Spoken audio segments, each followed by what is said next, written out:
Hoy vamos a hablar de un tema que me parece maravilloso. Realmente este tema me parece uno de los actos de amor más grandes que pueden existir.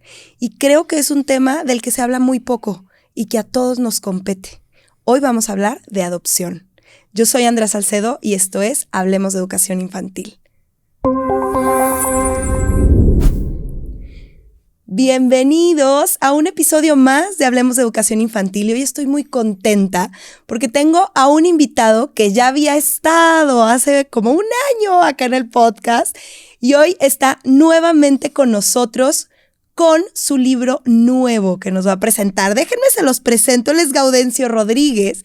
Gaudencio es esposo, es padre y es psicólogo clínico, psicoterapeuta y diplomado en múltiples temas. Él es conferencista internacional, consultor para la UNICEF en temas de crianza positiva y buenos tratos. Autor del libro Cero Golpes, que fue el libro del que hablamos en aquel episodio, y del libro Verdades de la Adopción, que es el que nos vienes a platicar hoy, Gaudencio. Lleva durante 30 años, ha sido promotor de los buenos tratos, ha sido asesor en múltiples instituciones que acogen a niños en situaciones de maltrato. Gaudencio, bienvenido, qué gusto tenerte. Más gusto para mí, qué gusto verte y verte en persona porque ya habíamos estado, pero de manera virtual, ¿no? De manera remota y ahora estamos en vivo. Qué gusto. Padrísimo estar ahora sí de manera presencial. Oye, Gaudencio, yo quiero iniciar por preguntarte, ¿de dónde surge este interés tuyo por investigar sobre el tema de adopción y publicar este libro de la adopción? Pues todo comenzó cuando yo egreso de la licenciatura de psicología hace 30 años. Este año estoy cumpliendo 30 años de egresado. ¡Felicidades! Mi primer trabajo fue en un centro de asistencia social, también llamados Casa Cuna, Casa Hogar. Y pues ahí se atendían a niñas y niños en situación de maltrato y para algunos pocos de ellos y ellas la alternativa al final era la adopción. Digo que para algunos de ellos porque la mayoría terminaban, digamos, revinculándose con su familia de origen. Pero en los casos donde la adopción era la alternativa, pues había que gestionarla, ¿no? Había que cuidar esos procesos para que se dieran de la mejor manera. Y pues un dato del que yo me di cuenta pronto es que para un tema tan importante, tan delicado, tan humano, tan técnico, rápido me di cuenta que no tenía las herramientas para tal fin, ¿no? Es decir, en la universidad no nos capacitaron en esa temática, entonces hubo que empezar un proceso un tanto autodidacta acerca del tema. Tuve como la fortuna de que una colega que ya estaba en esa institución cuando yo llego ya tenía muchos años trabajando en él y entonces digamos que fue como mi mentora en el arranque y después pues de manera conjunta seguimos como investigando, aprendiendo del tema, diseñando procesos, talleres, capacitaciones y demás. Y pues bueno, en esa institución me quedé trabajando más de una década. Y pues acompañando a las familias en estos procesos, acumulando la experiencia. Y después que dejo de laborar allí, pues me mantuve en la temática porque pues al día de hoy sigo asesorando a los equipos técnicos de instituciones públicas o privadas relacionadas con esta temática, acompañando a familias que quieren adoptar o que ya adoptaron. Eso me hizo pensar en que todo lo aprendido sería un desperdicio si no lo compilaba y se lo ponía al servicio pues de los colegas que desafortunadamente al día de hoy siguen egresando de las universidades sin que les puedan capacitar en esta temática, ¿no? Y cuando digo colegas me refiero no solo del área de la psicología, sino también del trabajo social, del derecho, de la pediatría, todas esas carreras que tienen que ver con los procesos. No está en las currículas, ¿no? Entonces... O sea, nadie estudia sobre este tema. Yo también egresé de psicología y cero hablamos de este tema. Sí, o muy poco. Por ejemplo, yo, en mi caso recibimos una sola clase como de 2 horas en esos 4 años y medio que estudié la licenciatura. 2 horas para la complejidad de esta temática es casi nada, ¿no? Y entonces, pues esa fue, digamos, si no es que la principal razón, ¿no? Como poner al servicio de las nuevas generaciones, no solo de los y las profesionales, sino también de las familias y en general de la sociedad, porque como bien lo dijiste en la introducción, al final la adopción no solo es un asunto de las familias por adopción o de los equipos profesionales relacionados en la gestión de los procesos, sino que es de toda la sociedad. Todo mundo tenemos algo que ver y probablemente algo digamos al respecto ahorita en la charla. Por supuesto. Oye, Gaudencio, me surge la duda. A ver, tú dices, yo estuve trabajando ahí más de una década y en muchos de los casos los niños regresaban con su familia, con sus papás, pero en otros de los casos se daban en adopción. Sí. ¿Quién decide eso? ¿Cómo se decide? ¿Cómo? Sí, eso lo tiene que determinar las autoridades competentes. Es decir, generalmente llegaban y llegan las niñas, niños o adolescentes a los centros de asistencia social porque hay una denuncia en la sociedad, ¿no? Alguien denuncia el maltrato y la autoridad competente pues tiene que hacer, tiene que ir a ese llamado de manera urgente. La autoridad de nuestro país pues son las procuradurías de protección de niñas, niños y adolescentes, que hay una federal, hay una estatal en cada entidad y hay procuradurías auxiliares en cada municipio, pero también puede ser la seguridad pública, policía, ¿no? O sea, quien tome el llamado tiene, como es una situación de urgencia, tiene que ir a ese auxilio. Si identifican ahí en ese primer momento una situación de riesgo, pues es que para seguridad lo separan, lo llevan a un centro de asistencia y ahí comienza, digamos, un proceso de investigación que debe de ser ágil, profundo, completo, de tal manera que si hay elementos como de presunción de maltrato, entonces la Fiscalía o el Ministerio Público tiene que trabajar en generar una carpeta donde reúna todas esas evidencias de maltrato para luego presentarlas ante un juzgado y entonces es el Poder Judicial quien ha de determinar con base a las evidencias si ese maltrato, digamos, entra dentro de las causales de pérdida de patria potestad. Si ese es el caso, entonces pues los progenitores pierden la patria potestad y el derecho de las niñas, niños y adolescentes pues no es a vivir en una institución, es a vivir en una familia. Ahí aparece la figura de la adopción. Esta es una figura que está hecha para restablecer el derecho de toda niña, niño o adolescente a vivir en una familia. Ok. ¿Qué aspectos, Gaudencio, tendrían que considerar los papás que quisieran adoptar a un hijo? Creo que uno de los principales aspectos tiene que ver con la revisión de sus propias motivaciones. Hacerse la pregunta, ¿por qué quiero adoptar? De otra manera es, ¿por qué quiero ser papá? ¿Por qué quiero ser mamá por esta vía? En nuestro país y parece ser que en Latinoamérica, la mayoría de las veces la adopción se da después de un proceso muchas veces largo y doloroso de buscar el hijo biológico y por cuestiones pues de infertilidad no se dio y es así que luego las parejas empiezan a pensar en la adopción.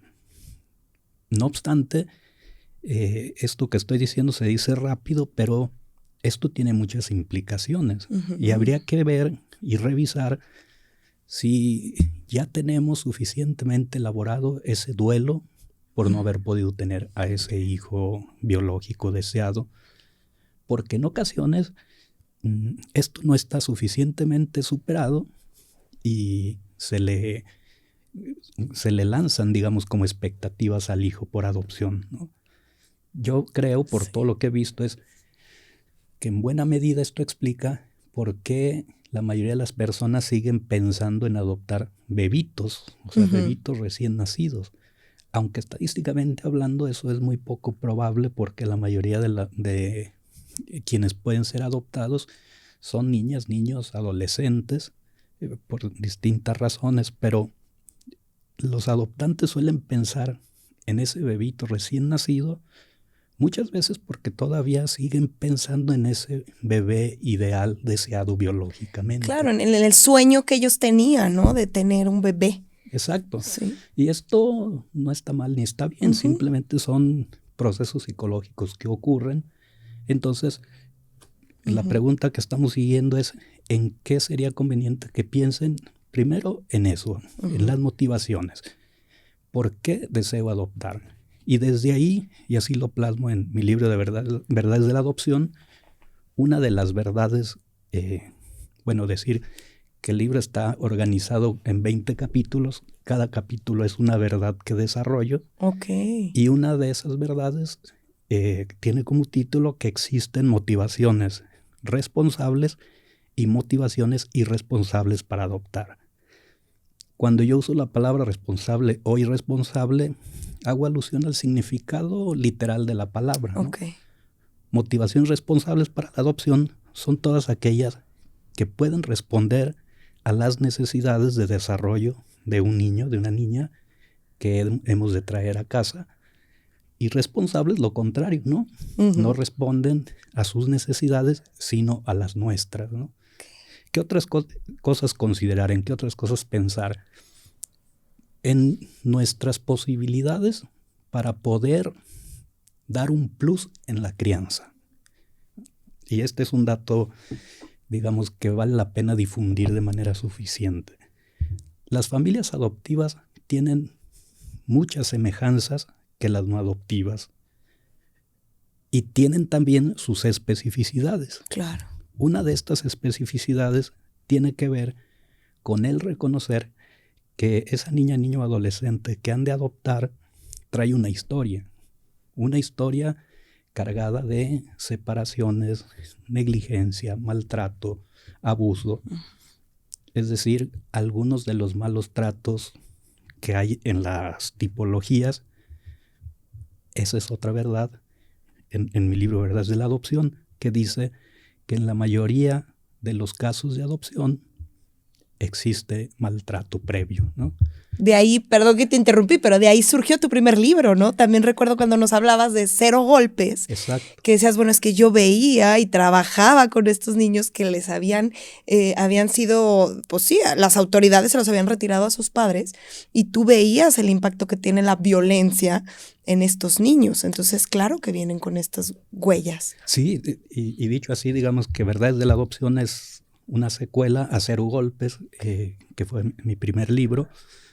Y entonces los adoptantes es conveniente que sepan que ese maltrato vivido pues va a generar lo que llamamos estas experiencias adversas en la infancia que pudieron haber generado trauma complejo y que eso va a meritar un tipo de crianza, digamos, no convencional como la que pudo practicar un papá, una mamá que tuvo a sus hijos desde la gestación y arrancó, digamos, la vida con ellos, sino que habrá que practicar una crianza que en los últimos años se le viene llamando una crianza terapéutica o parentalidad terapéutica. Esto no quiere decir que los papás, las mamás se tengan que convertir en terapeutas y tengan que estudiar psicología y luego psicoterapia, no. Tiene que ver con formarse, informarse y capacitarse para conocer, digamos, las implicaciones del trauma en la vida de este niño, adquirir herramientas para poder acompañarle en ese tipo de conductas que a veces son muy complejas, muy confusas, sí, tal, y poderle ayudar a que pueda ir elaborando ese trauma, ¿no? Entonces, a eso me refería con evaluarse y prepararse para dar ese plus en la crianza. Un plus que permita una parentalidad con efectos terapéuticos que ayuden a superar el trauma del maltrato, de la negligencia de la cual viene ese hijo o esa hija. Claro, o sea, ¿cuáles dirías tú, Gaudencio, que serían estas necesidades particulares que tienen los niños o los adolescentes que son adoptados?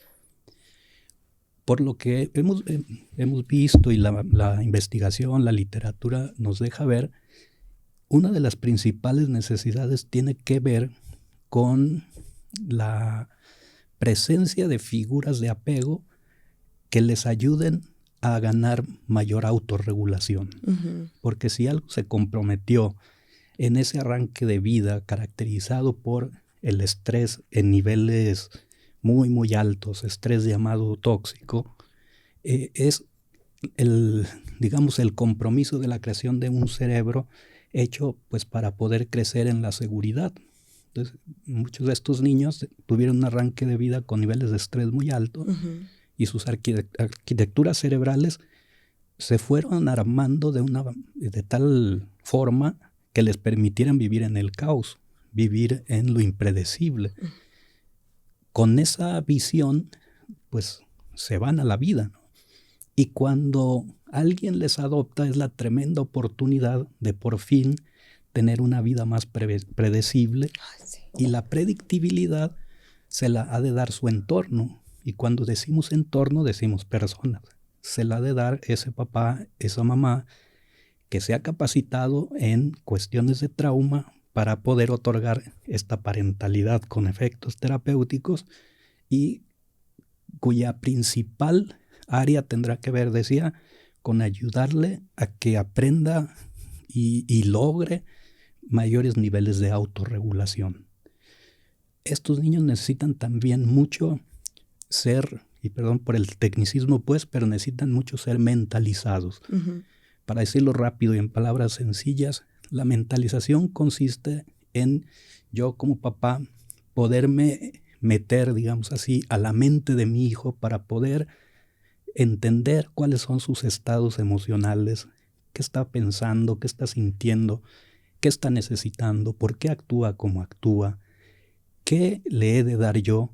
Y entonces, cuando tiene sobre todo comportamientos pues desorganizados, inadecuados, impulsivos, que se traducen en retos parentales o en retos docentes en el aula, lo que menos va a necesitar esa niña, niño o adolescente son castigos, gritos, regaños, ignorarle, porque eso va a desorganizar mucho más su mente, ¿no? Eso va a desorganizar mucho más su cerebro y le va a ratificar que la vida, que el mundo es así y que más le vale mantener esos lentes y esa postura desconfiada, a la defensiva tal vez.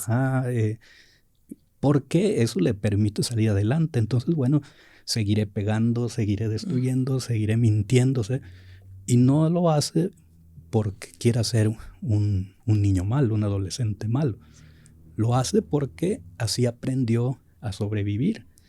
Y si ahora que le han adoptado no encuentra unas maneras más sensibles de vinculación, sino las mismas que vivió allá, no le vamos a poder ayudar, ¿no?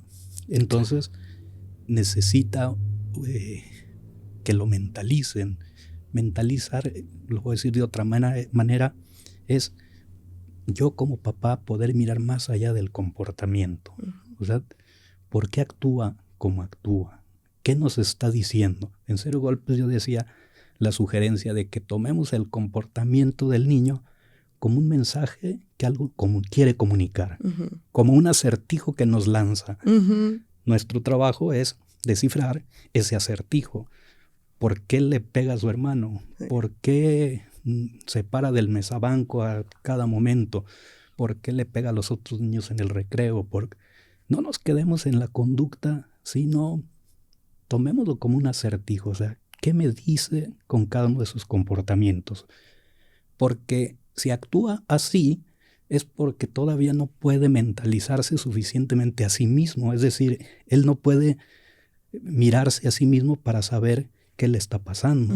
Si supiera, pues con sus 10 añitos, un niño, imaginémoslo, nos diría: papá, me siento muy triste o me siento muy angustiado por tal situación, necesito que me abraces, ¿qué tal?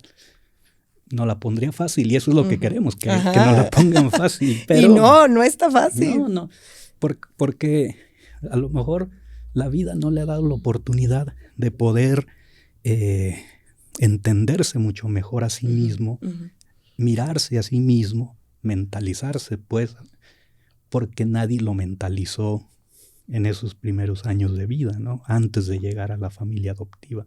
Entonces, esta es otra necesidad muy grande que tienen. Entonces, en palabras así muy, muy llanas, necesitan adultos con un nivel de sensibilidad muy alta. Y sensibilidad es ir más allá de sus comportamientos y tratar de entender qué nos dice su conducta para regresarle eso que cubra dicha necesidad. Por ahí creo que sería de lo principal. Claro. Oye, Gaudencio, hablas mucho, me encantó, de cómo los papás que han decidido adoptar, cómo acompañar y cómo mentalizar. ¿Qué otras? Y hablas de la preparación de los papás, ¿no?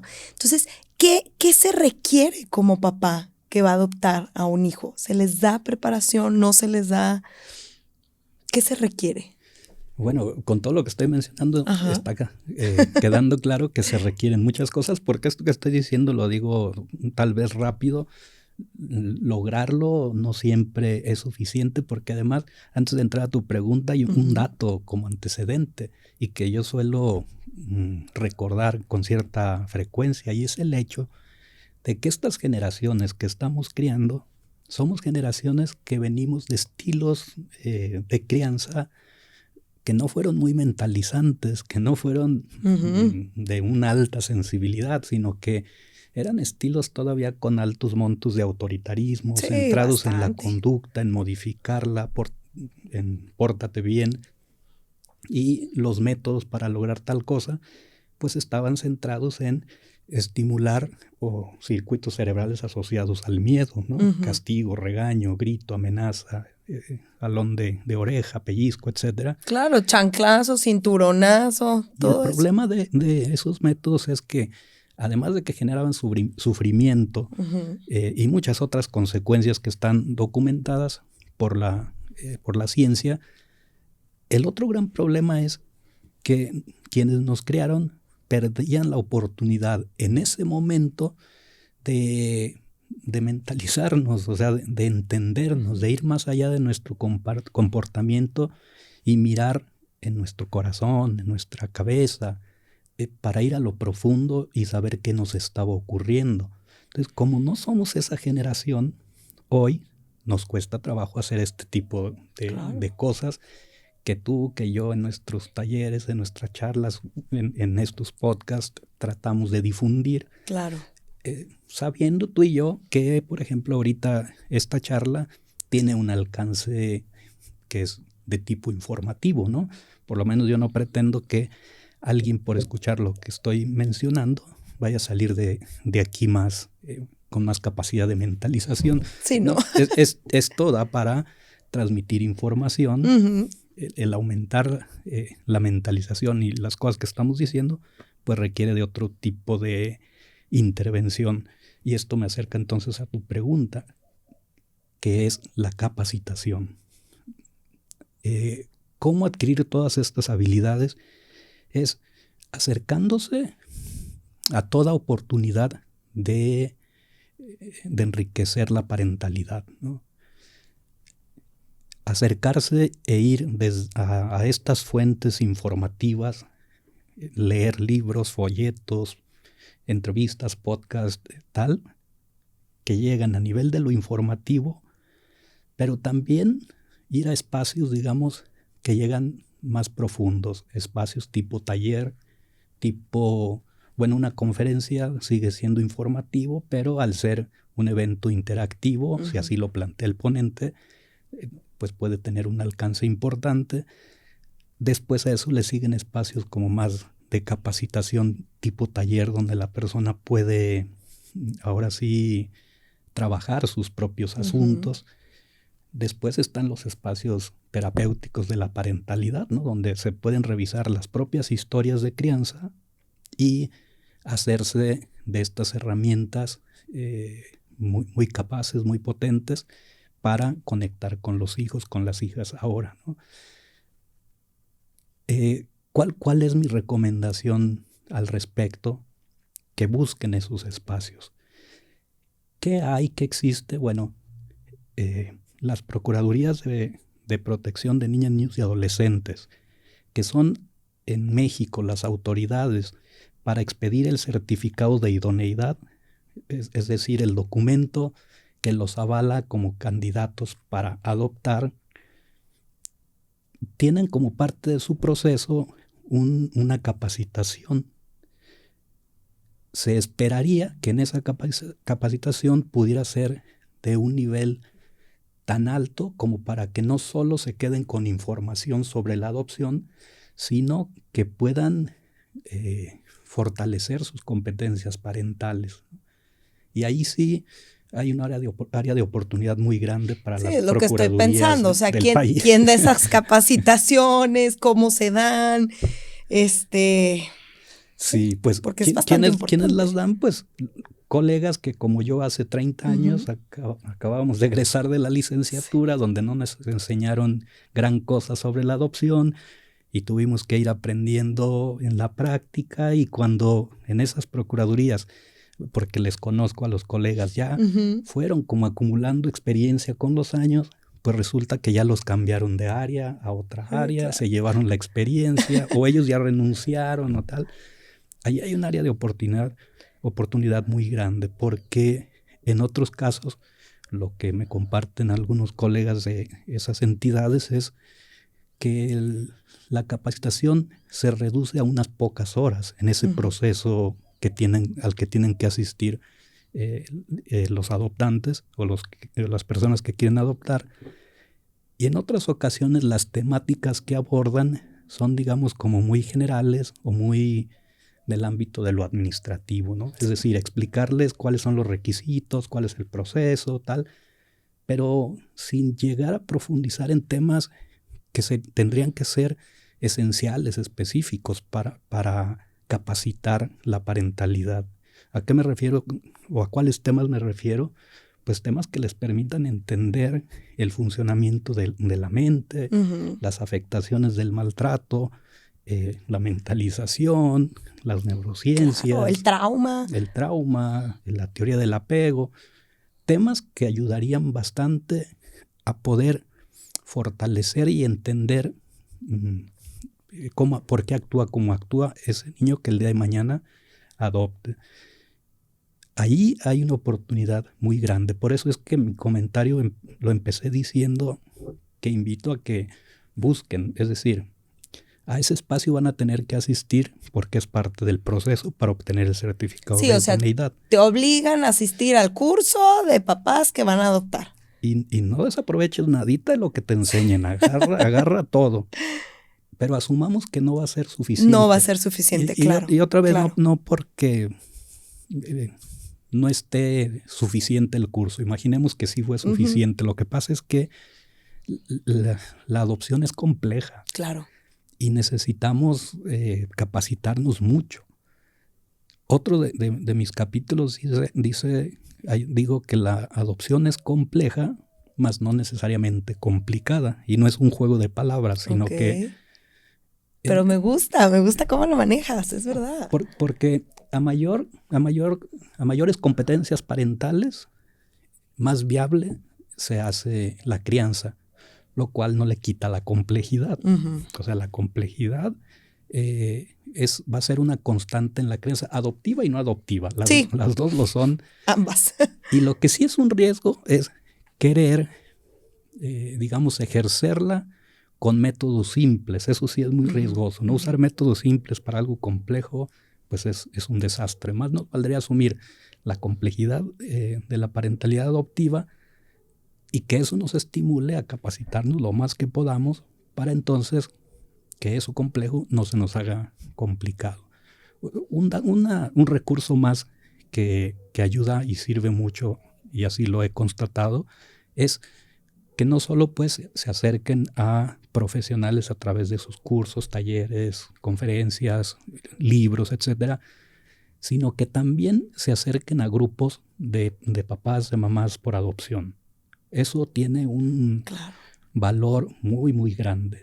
Cuando son parte de un grupo que trabaja con seguridad, con respeto, con confianza, el compartirse sus errores, sus tinos, la información a la que han recurrido para poder entender mejor su rol, su papel, etcétera, pero sobre todo el sentirse en sintonía, reflejados, acompañados, tiene un valor muy, muy grande.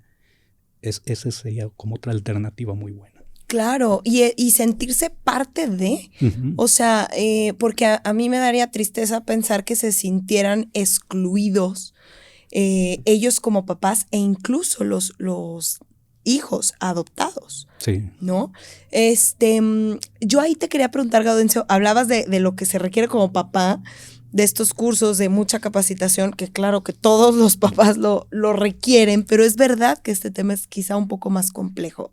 Y hablabas del apego seguro. Yo recuerdo una vez que me preguntaban, Andrea, si un niño ya viene con un apego inseguro y es adoptado, ¿ese apego puede cambiar? ¿Puede convertirse en un apego seguro? Sí, lo que nos dicen los estudios longitudinales al respecto es que si el estilo de apego se establece, digamos, alrededor del año de edad, pero no queda como marcado en piedra, ¿no?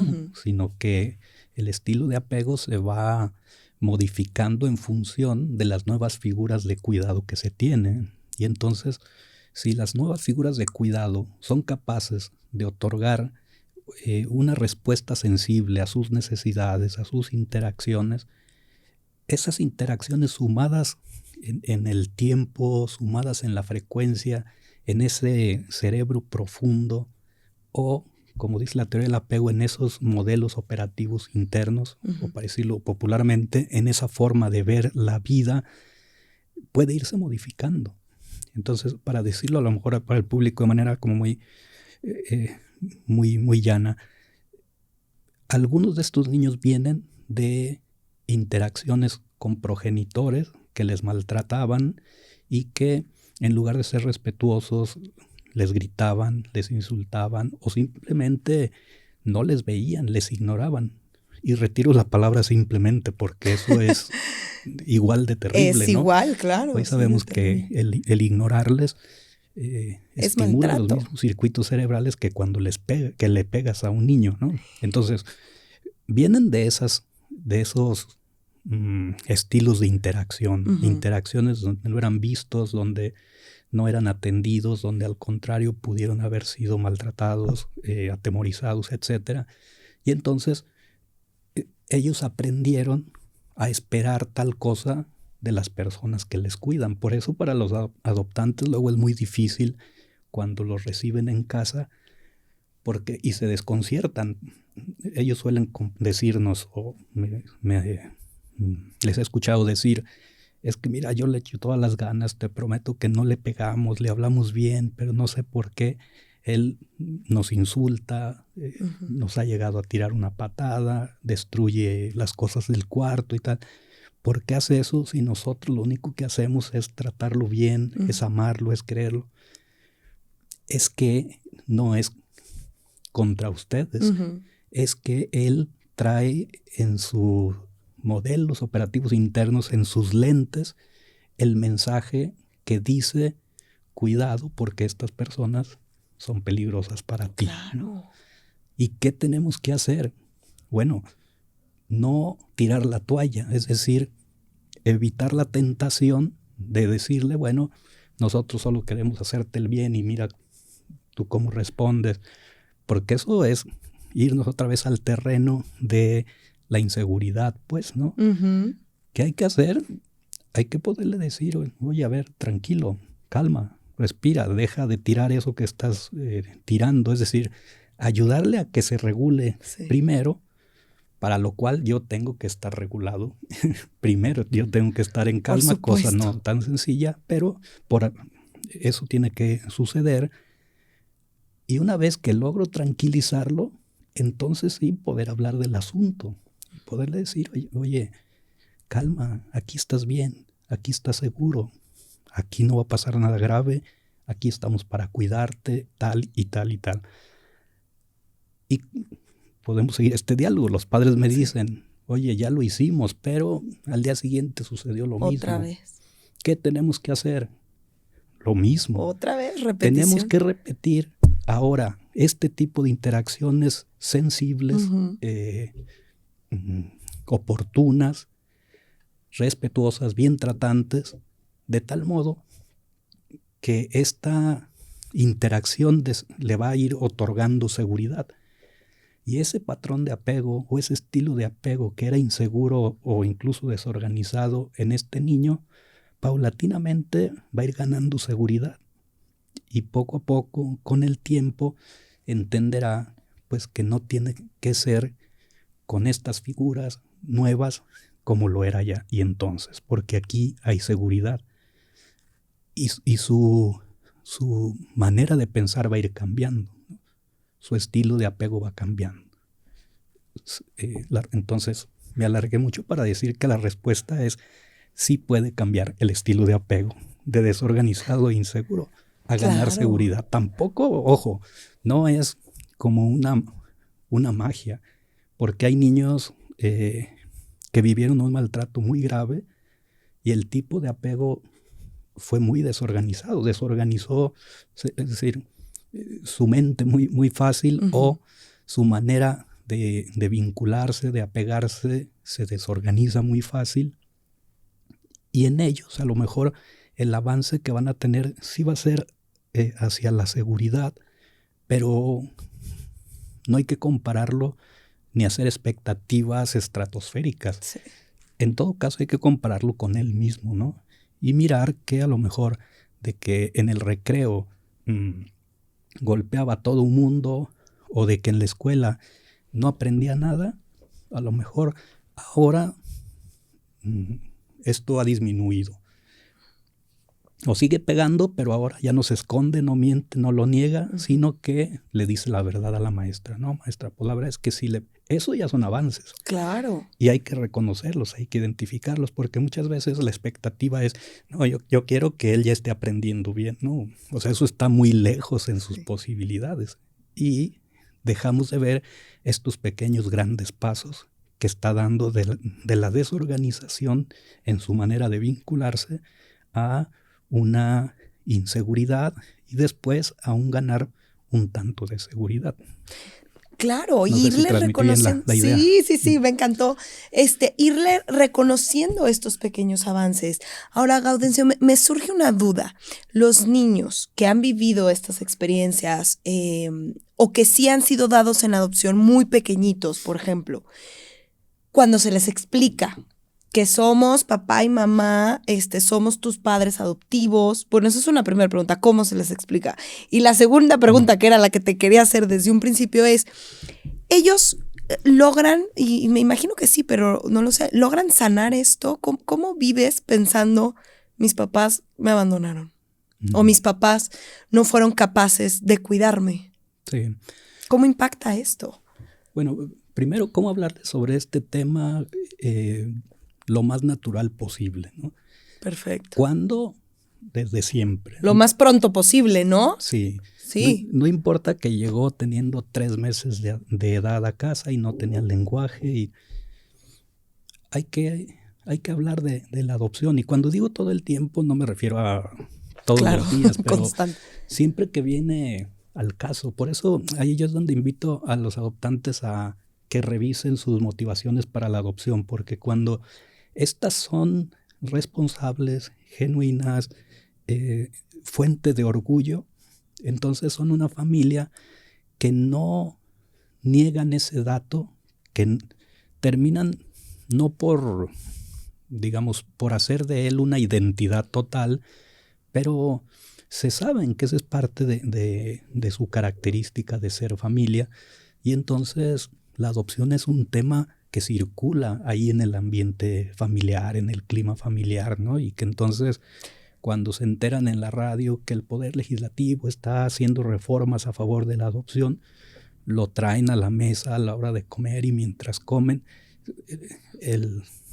la esposa se lo dice a la esposa, escuché en el radio esta noticia tal, y el bebito de 4 meses que está ahí al lado está escuchando el tema y tal. Y así, conforme vaya creciendo, verá que el tema no es tabú, no es negativo, no es malo, sino que es algo que tiene todo que ver con ellos y que al contrario es una fuente de orgullo. Claro, ¿no? En vez de ser un tema tabú, me encanta, es una fuente de orgullo, por supuesto. Claro, es simplemente una forma distinta de ser familia y que qué bueno que, pues que existe la figura, ¿no? Conforme van creciendo, por supuesto que las inquietudes acerca de su origen van moviéndose, van cambiando y se van profundizando, ¿no? Sí, digamos, en la larga infancia, lo más que querrá saber o conocer sobre su origen, un niño o una niña, pues es de dónde nació, ¿no? Y generalmente preguntan a su mamá adoptiva, ¿verdad que yo nací de tu panza? Pues la mamá, con esa seguridad, naturalidad, pues lo que le dirá es, pues no, acuérdate que siempre te hemos contado, tú naciste igual que todo mundo, pero de 2 células que te gestó una mujer ahí en su vientre, luego naciste y ella no te pudo tener, nosotros te andábamos buscando y ya estás acá. Digamos que eso será lo máximo que querrá saber, porque aparte su aparato mental es de tipo concreto, su pensamiento cognitivo concreto es el tipo de inquietudes que le permite generar. Pero luego viene la adolescencia. Exacto. Donde el aparato mental se hace más sofisticado. Ahora ya puede generar preguntas profundas, teorías, entender mucho más lo abstracto, y entonces las preguntas son un poco más de este tipo, y los adoptantes tienen que estar listos, porque ahora ellos dirán, los hijos, sí, a ver, desde siempre he sabido que me adoptaron. Lo que quiero saber es por qué. Sí, ustedes me han dicho que porque no podía, pero porque alguien no va a poder. Yo quisiera saber. Y entonces comienzan preguntas un poco más complejas. Y en todo ese proceso hay que ir acompañando, ¿no? Claro. En ocasiones no se tendrán las respuestas en términos de la información precisa, porque desafortunadamente muchas veces cuando es separado de sus familias, los niños, las niñas, las instituciones al día de hoy no consiguen crear un expediente amplio a través de su vida. Muchos de estos niños pasan 5, 6, 7, 10 años todavía en la casa hogar, cosa que no debería de suceder, pero sigue sucediendo. Y durante ese tiempo no se hace un expediente completo, o algo mejor todavía, un libro de vida, ¿no? Y entonces, cuando ellos quieren saber de su pasado, pues no hay información concisa que se les pueda decir. Pero en otras ocasiones sí existe la información, pero lo curioso es darnos cuenta que no les alcanza para entender, porque lo que andan buscando muchas veces no es del orden de la información, es del orden de acomodar el mundo interno y sus emociones, ¿no? Es del orden existencial, es del orden pues asociado al dolor. Claro. De por qué me dejaron, por qué mi progenitora, que generalmente es en la que piensan, por qué no se quedó conmigo. Aunque ya me hayan dicho que pues tenía problemas de este tipo, del otro, tal, la pregunta sigue siendo la misma, ¿por qué? Y no sé si lo estoy logrando transmitir. Es que esa pregunta ya no es del orden de información concisa. Sí, o sea, tú lo puedes explicar perfectamente, pero no es de saber y de razón, sino profundamente.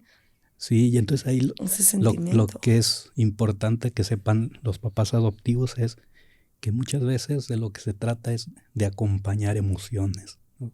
Más que de proporcionar información. Y bueno, lo que es interesante es que muchos de estos cómo, pues yo doy pautas aquí en el libro, ¿no?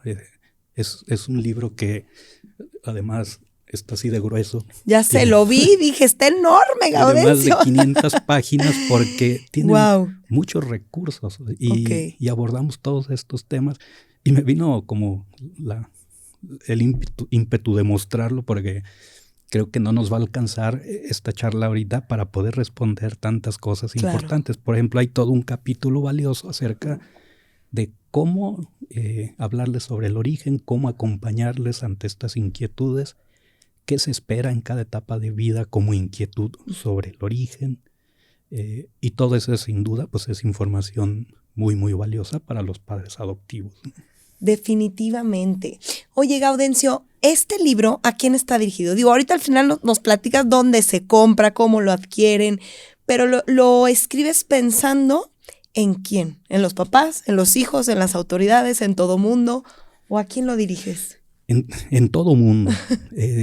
Al principio yo pensé que iba a escribir solamente para las familias por adopción, pero cuando me puse a pensar cuáles serían esos capítulos que yo consideraba útiles para poder desmitificar estos tópicos sobre la adopción, hice una lista y la lista mínima quedó en 20.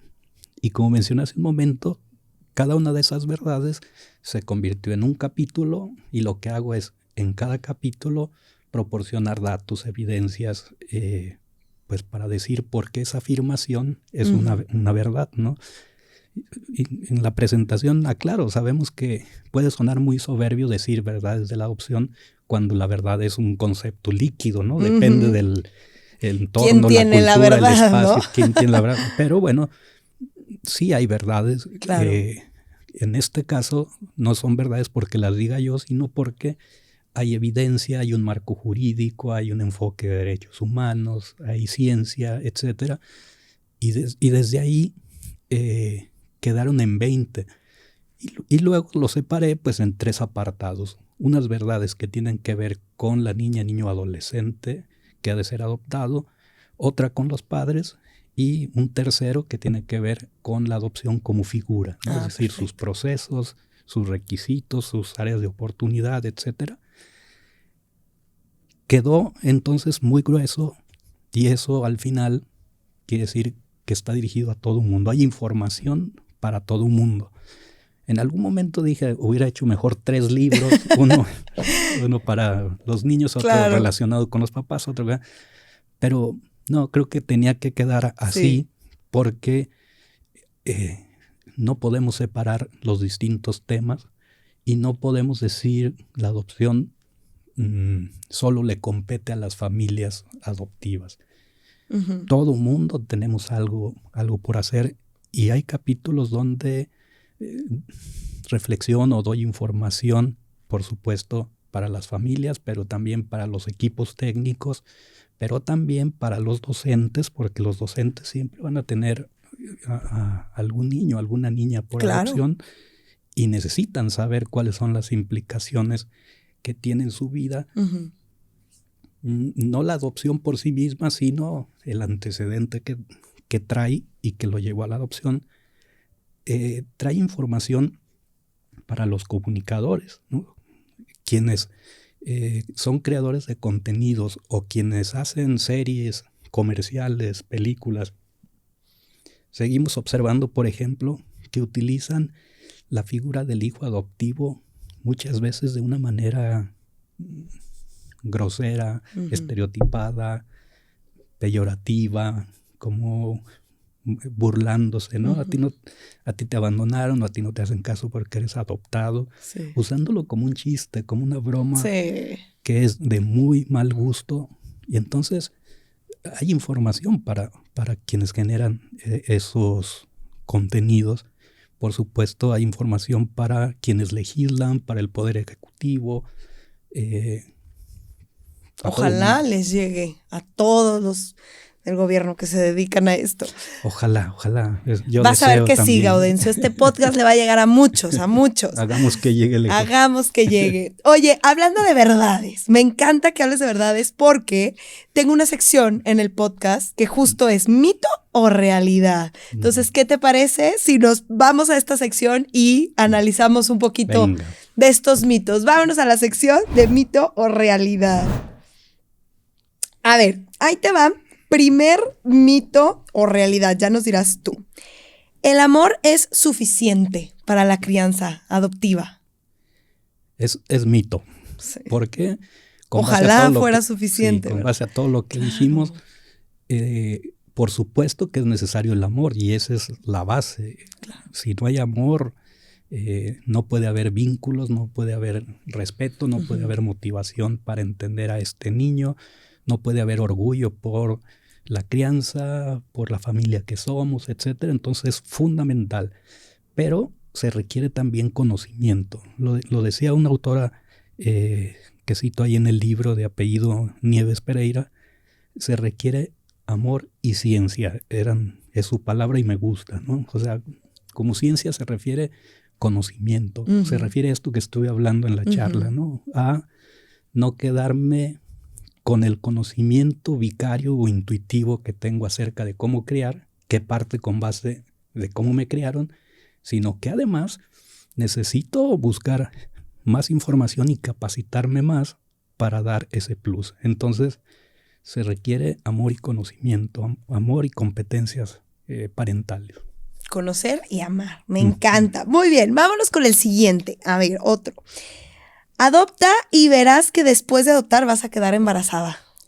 Uy, mito totalmente. Y además muy sostenido socialmente. Hay mucha gente que lo cree, ¿no? A ver, es que ha habido casos, ¿no?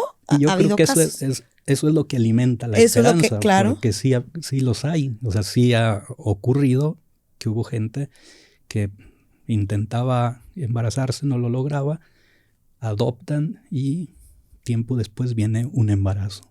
Por supuesto que los hay, pero lo que no hay es una evidencia, una comprobación que esto fue efecto de haber adoptado, ¿no? Claro. Y lo que sí resulta es muy peligroso de que le generen la expectativa a este niño y lo conviertan en lo que en el libro yo llamo niño medicina, ¿no?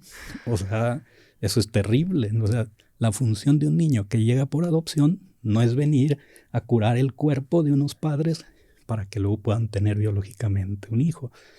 No, nada más alejado de eso, ¿no? O sea, claro. el niño que llega por adopción viene a que le cubran necesidades y le ayuden a crecer y a irse autónomamente a la vida, ¿no?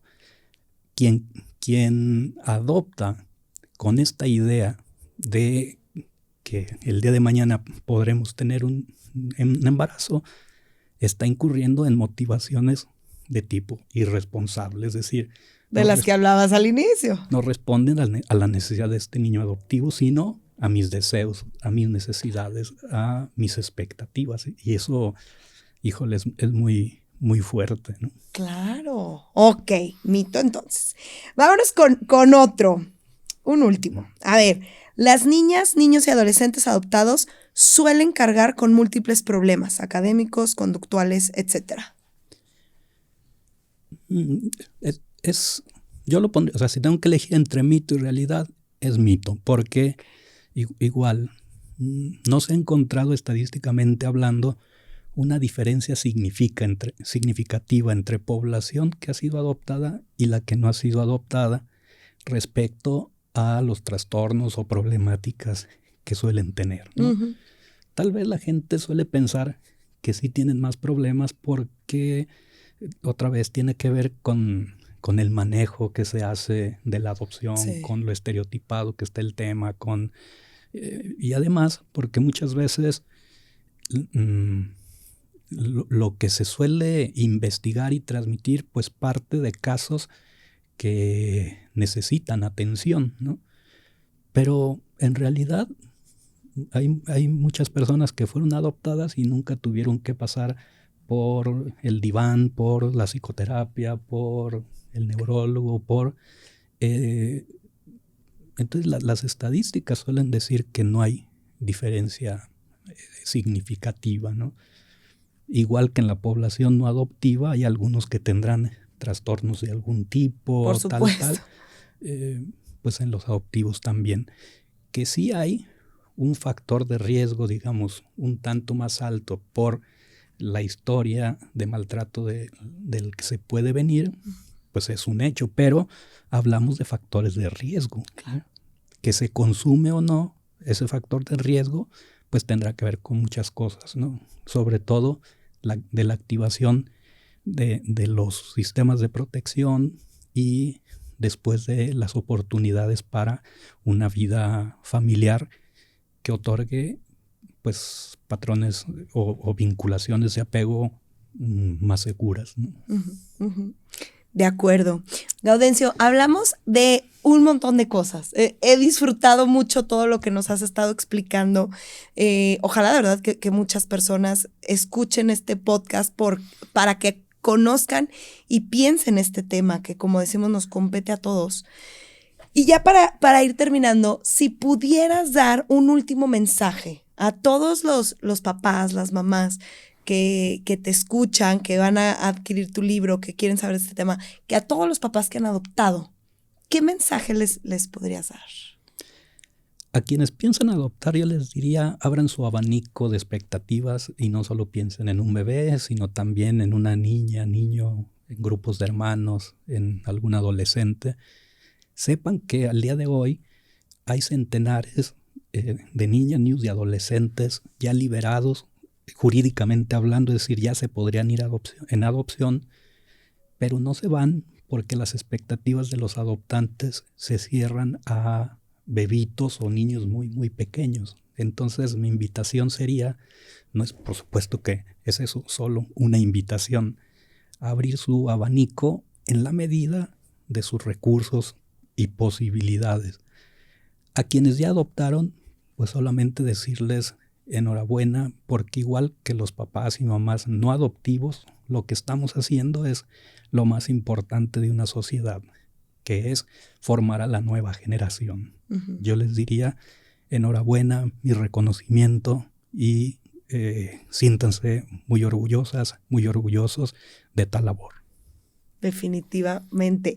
Gaudencio, por favor dinos en dónde pueden adquirir tu libro, dónde lo pueden comprar, este y el otro de Cero Golpes, dónde te puede encontrar la gente, cuáles son tus redes sociales, cuéntanos por favor. Bueno, el libro no está en librerías, pero sí se encuentra en Amazon, en su versión impresa, digital, se puede adquirir pues desde cualquier país.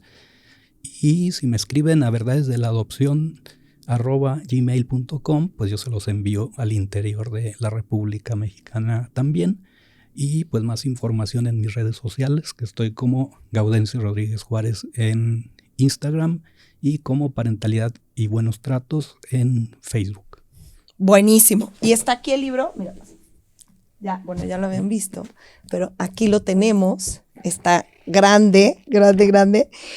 ¿Esta portada tiene algún significado, Gaudencio? Sí, muy profundo.